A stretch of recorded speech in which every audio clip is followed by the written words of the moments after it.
মুক্তিযোদ্ধা হিসেবে সবার কাছে পরিচিত মোহাম্মদ মোর্শেদুল আলম।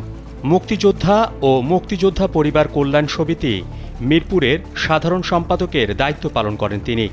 খোঁজ নিয়ে জানা যায় ১৯৭১ সালের ৩০ নভেম্বর পর্যন্ত তার বয়স ছিল ৫ বছর ৮ মাস ৭ দিন। সরকারের পরিপত্র অনুযায়ী একজন মুক্তিযোদ্ধার বয়স কমপক্ষে ১২ বছর ৬ মাস হতে হবে। সরকারের প্রকাশিত গেজেটে মুক্তিযোদ্ধা হিসেবে তার কোনো নাম নেই। মোর্শেদুল আলম মুক্তিযোদ্ধা না হয়েও নিজেকে মুক্তিযোদ্ধা হিসেবে ভুয়া পরিচয়ে বিগত ফ্যাসিস্ট সরকার আমলে বিপুল পরিমাণ সম্পত্তির মালিক হয়েছেন।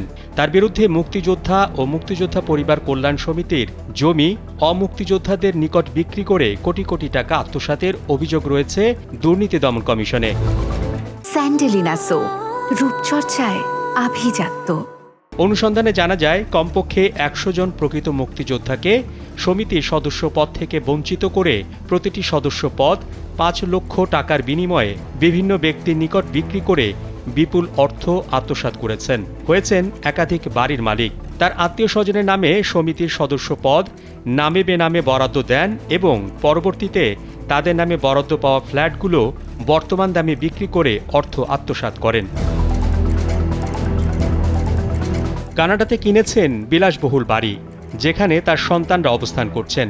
ধানমন্ডিতে রয়েছে একটি ফ্ল্যাট, সেগুনবাগিচাতে রয়েছে আরও একটি ফ্ল্যাট, রামপুরার বনশ্রীতে রয়েছে 2টি ফ্ল্যাট, মিরপুরের বিজয় রাকিন সিটিতে নামে বেনামে আনুমানিক 20টি ফ্ল্যাটের মালিক তিনি।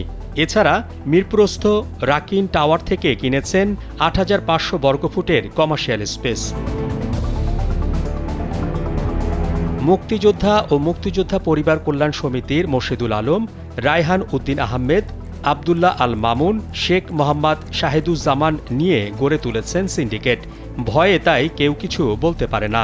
রাকিন সিটিতে তার একক কর্তৃত্ব প্রতিষ্ঠায় তার জন্য সন্ত্রাসী বাহিনী দিয়ে সন্ত্রাসী কার্যকলাপ চালাতেন বলে অভিযোগ রয়েছে। অবশেষে তাকে মিরপুর থেকে গ্রেফতার করেছে পুলিশ। মোহাম্মদ শাহাবুদ্দিন মাহতাব, কালবেলা।